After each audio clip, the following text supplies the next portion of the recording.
Part 1. The Quiet Human. The interstellar research vessel Cosmic Endeavour drifted through the void between solar systems, its hull gleaming silver against the backdrop of distant stars. Inside the massive ship, tensions ran as thick as the recycled atmosphere. Captain Valora stepped onto the bridge, her tall Altarian frame casting long shadows under the soft blue lighting. Her golden skin showed the stress patterns typical of her species when worried. "Status report," she commanded, her voice carrying the melodic undertones that made Altarian speech sound like music to most species. First Officer Crix, a burly Thraxian with rock-like skin, turned from his station. His people were known for their directness, and today was no exception. "Morale is at critical levels, Captain. We've had 3 more incidents this shift. The Zolonians refused to work with the Vorthan engineers again, and the human quarters reported another noise complaint from the Whisper folk." Valora's crest darkened to deep amber, a sign of frustration. The Cosmic Endeavour housed representatives from 12 different species, all working together on deep space research missions. It had seemed like such a promising venture when the Galactic Council approved the project. Different perspectives, different skills, all united by curiosity about the universe. The reality proved far more challenging. "What about the new human?" she asked. "Marcus Chen, wasn't it? Maintenance worker, level 3. Crix consulted his datapad. "Been aboard for 6 rotations now. Keeps to himself mostly.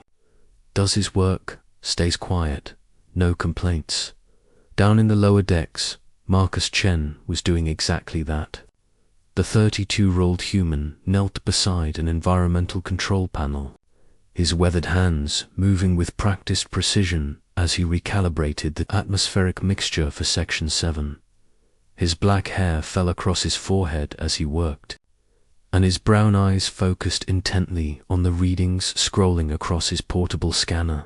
The corridor around him buzzed with activity, but Marcus barely looked up.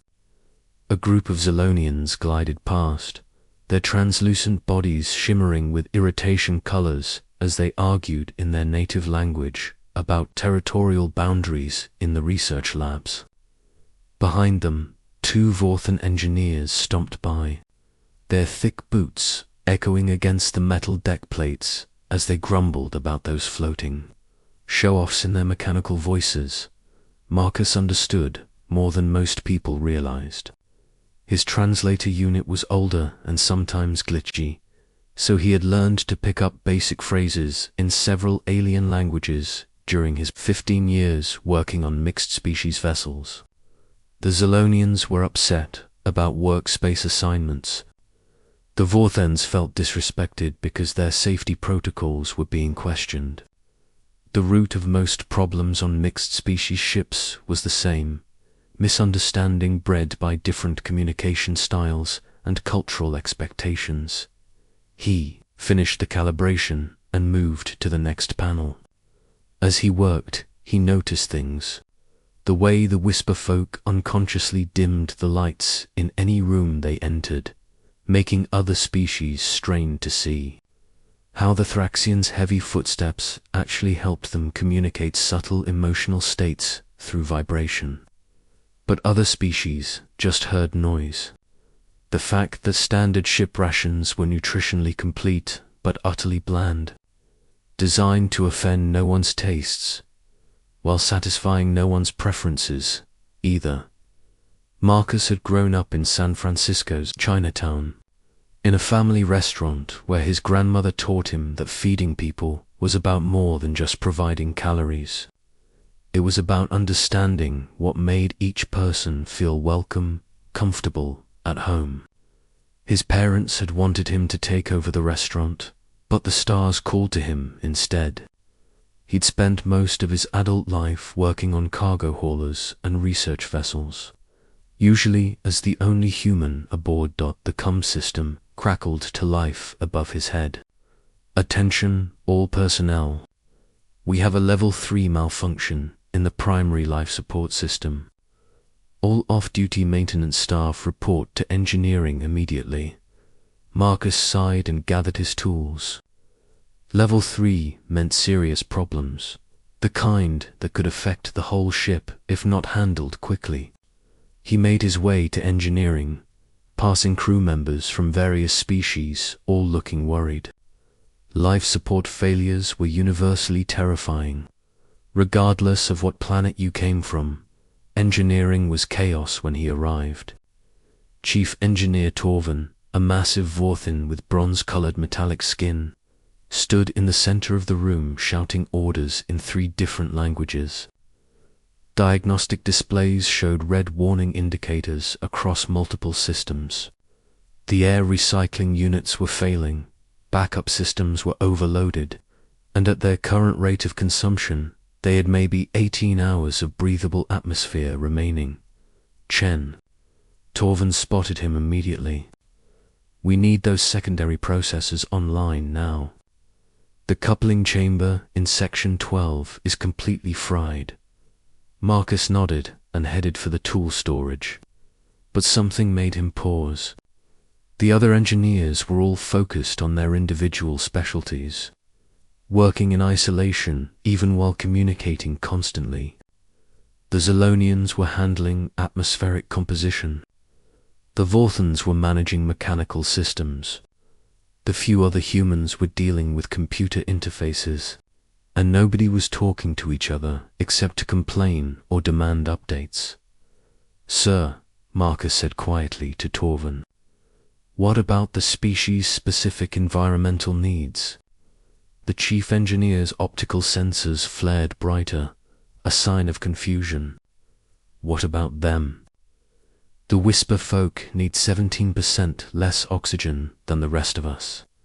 But they require specific humidity levels or their respiratory membranes dry out. The Zolonians can process carbon dioxide directly if the atmospheric pressure is adjusted.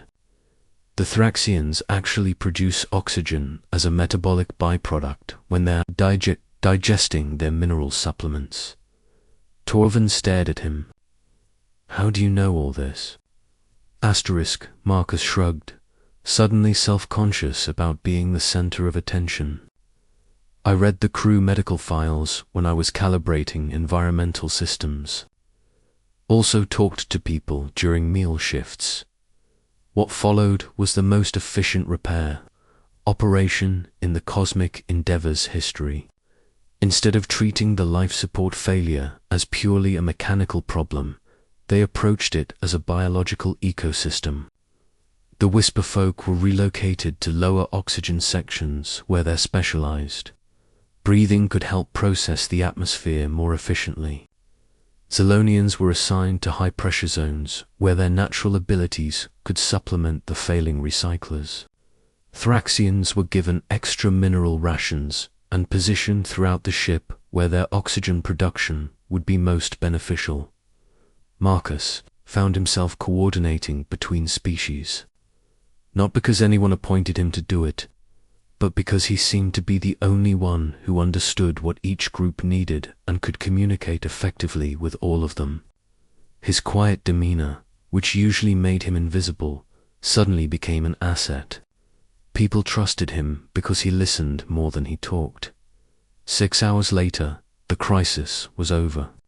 The ship's atmosphere was stable, backup systems were fully operational, and for the first time since launch, different species were actually working together instead of just alongside each other.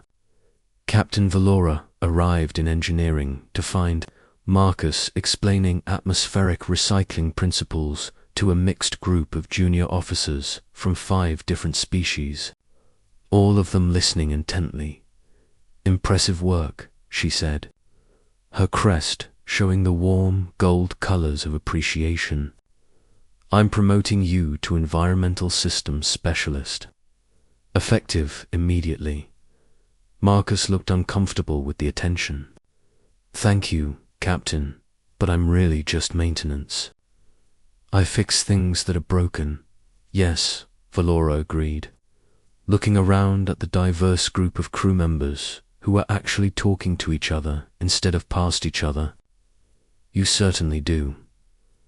That evening, Marcus returned to his quarters, exhausted but oddly satisfied. The crisis had shown him something important. The ship's problems weren't really mechanical or administrative. They were social, cultural, biological. People from different worlds trying to work together without understanding what made each other tick. Asterisk. He pulled up his personal files and began reviewing what he knew about each species aboard the ship. Not just their technical specifications or work requirements, but their cultures, their comfort zones, their dietary needs. Information that was freely available in the ship's database, but that almost nobody bothered to study. An idea began forming in his mind. The ship's galley produced nutritionally adequate rations for all species, but adequate wasn't the same as satisfying. Food was more than fuel. It was comfort, culture, connection. His grandmother had taught him that a shared meal could bridge any gap between strangers. Marcus spent the rest of the night reading dietary requirements, cultural food traditions, and biochemical compatibility charts. By morning, he had a plan. It wasn't official, it wasn't authorized, and it definitely wasn't part of his job description. But sometimes the most important work happened in the spaces between official duties. Asterisk. The next day, he submitted a formal request to Captain Valora. It was brief, direct, and typically understated. Request permission to supplement ship's food service during off-duty hours. Believe improved nutrition could boost crew morale and performance. Valora approved it without much thought, assuming it meant the human wanted to cook meals for himself and maybe a few other crew members. She had no idea that Marcus Chen was about to start a revolution. One meal at a time. Asterisk, the bridge builder. 3 weeks had passed since Marcus Chen received permission to supplement the ship's food service. And the cosmic endeavor was transforming in ways nobody had anticipated. The change started small, almost invisible, but like ripples in still water. It spread throughout the entire vessel. Captain Valora noticed it first during her morning briefings. The usual complaints about interpersonal conflicts had dropped by 70%. Productivity reports showed improvements across all departments. Most remarkably, different species were voluntarily working together on projects that didn't require collaboration. Something fundamental had shifted in the ship's social dynamics. The answer became clear when she decided to investigate personally. Following the sound of unfamiliar voices and an intriguing mixture of aromas, she found herself at the entrance to Cargo Bay 7. The space had been unofficially converted into an expanded dining area, with tables and seating arrangements adapted for different species' physical needs. At the center of it all was Marcus, moving between several cooking stations with quiet efficiency. His movements were economical and purposeful as he stirred a large pot while simultaneously monitoring other preparations. The air was filled with scents that made Valora's digestive system respond with unexpected enthusiasm. But what truly amazed her was the scene around the cooking area. Zolonians floated near Thraxian engineers, their translucent forms shimmering with the peaceful blues and greens that indicated contentment. Whisperfolk sat at dimmed tables alongside Vorthan technicians. Both species engaged in animated conversation despite their vastly different communication styles. Other humans mingled freely with crew members from species they had barely acknowledged before.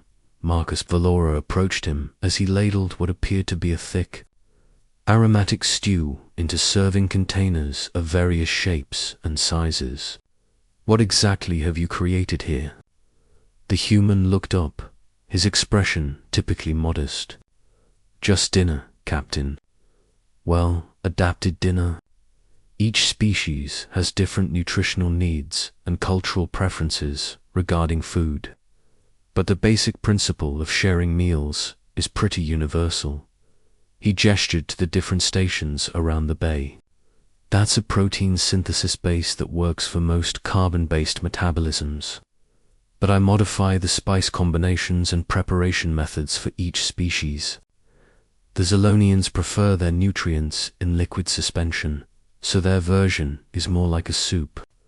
The Thraxians need higher mineral content, so theirs includes synthesized rock salt and metal particles that their systems can process. The Whisper folk require very mild flavors that won't overwhelm their sensitive taste. Receptors. Velora accepted a bowl of the stew adapted for Altarian physiology. The first taste was a revelation. Complex flavors that complemented her species' palate without being overwhelming, with underlying notes that seemed to awaken taste receptors she had forgotten she possessed. More importantly, it tasted like comfort, like home, like belonging. "How did you learn to do this?" she asked, genuinely impressed. Marcus shrugged, the gesture somehow both humble and confident. "My grandmother always said that the best way to understand someone is to understand what makes them feel nourished. Not just physically, but emotionally. Food isn't just fuel. It's memory and culture and connection all mixed together." Before Velora could respond, the ship's alarm system activated. The distinctive pattern of long and short tones indicated a navigation emergency. All around the cargo bay, crew members from different species immediately began moving toward their duty stations, but something was different. Instead of the usual chaos and confusion, they moved as coordinated units. Zolonians guided Whisper folk toward the dimmer corridors they preferred, while Thraxians used their strength to help others navigate more quickly through the ship's passages. On the bridge, the situation was dire. The cosmic Endeavor had encountered a spatial anomaly that was pulling them off course and disrupting their navigation systems. Worse, the gravitational stresses were causing structural damage throughout the ship. "We need all hands working on this," First Officer Crix announced.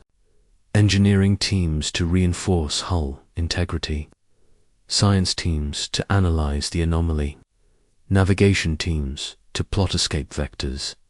What happened next surprised everyone, especially the command staff. Instead of the usual arguments about jurisdiction and procedures, the different species began organizing themselves into mixed working groups. The Zolonians' ability to phase through solid matter made them ideal for accessing damaged areas that other species couldn't reach. The Vorthans' mechanical strength was perfect for physical repairs. The Whisper folk's sensitivity to energy patterns helped them detect structural weaknesses before they became critical failures. Marcus found himself coordinating between groups again, not because of any official assignment, but because he had become the person everyone turned to when they needed to communicate across species lines. His quiet presence and genuine understanding of each culture's working style made him a natural translator, not just of languages, but of intentions and needs. "The gravitational shear is increasing," reported Science Officer Dyer, a brilliant Altarian whose research had been groundbreaking. "We need to synchronize our escape burn perfectly, or the anomaly will tear the ship apart." The escape plan required precise coordination between 12 different departments, each staffed by different species with different communication styles and work rhythms. Under normal circumstances, it would have been nearly impossible to achieve the level of synchronization needed, but these weren't normal circumstances anymore. Over the past 3 weeks, Marcus's quiet revolution had created something unprecedented on a mixed-species vessel. Genuine cooperation based on mutual understanding and respect. Asterisk. The Zolonians used their natural quantum awareness to predict gravitational fluctuations. The Thraxians applied their engineering expertise to strengthen critical systems. The Whisper Folk's energy sensitivity helped fine-tune the ship's power distribution. The humans provided coordination and communication between all the different groups. Marcus found himself in the ship's central command center, serving as an unofficial liaison between species. He didn't give orders or make strategic decisions. Instead, he helped each group understand what the others needed and how their individual contributions fit into the larger solution. The Vorthians can increase engine efficiency by 20% if the Zolonians can phase adjust the power couplings, he translated, between the two engineering teams. The Whisper Folk are detecting harmonic resonances that could help us find the optimal escape trajectory. But they need the Thraxians to implement the course corrections because their equipment responds better to mechanical interfaces. Hours passed in intense coordination. The gravitational stresses on the ship continued to increase, but instead of panic, there was focused determination. Species that had barely tolerated each other 3 weeks ago were now working together with the smooth efficiency of a single organism. The breakthrough came when Marcus realized that the different species' various abilities could be combined in ways nobody had considered before. The Zolonians' quantum awareness, the Whisper Folk's energy sensitivity, and the Altarians' mathematical processing could work together to predict the anomaly's behavior patterns. The Vorthons' mechanical expertise, the Thraxians' engineering knowledge, and human coordination skills could implement solutions faster than any single species could manage alone. "Captain," Marcus said quietly to Valora, as the escape burn reached its critical phase, "I think we're going to make it." He was right. The cosmic endeavor broke free from the anomaly's gravitational grip with minimal damage and no casualties.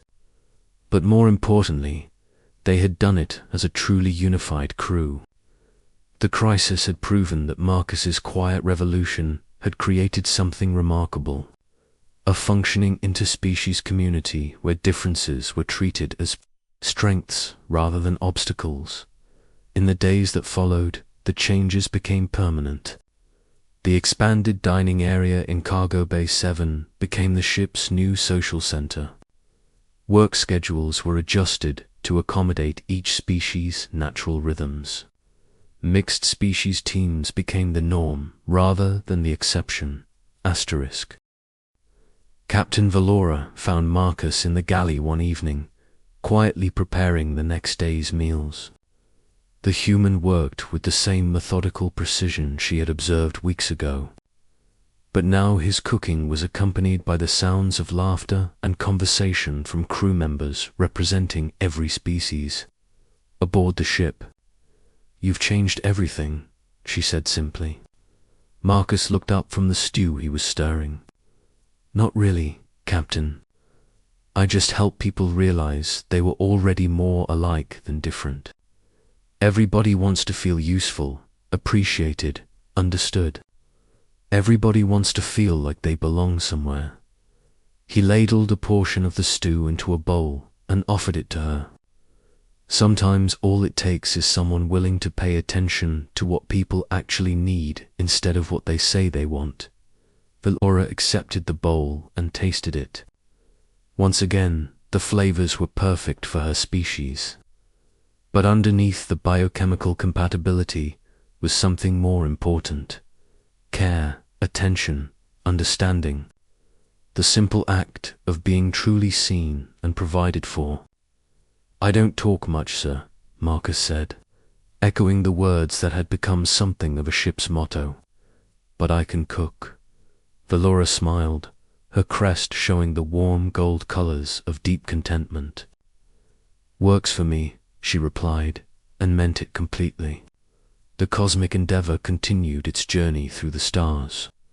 But it was no longer just a research vessel crewed by different species working in proximity. It had become something new, a true community where diversity was celebrated as strength, where understanding bridged any gap, and where one quiet human's simple philosophy of nourishment had proven that the universe's greatest discoveries often happened not in laboratories or computer simulations, but around a shared table where strangers became family, one meal at a time. Asterisk.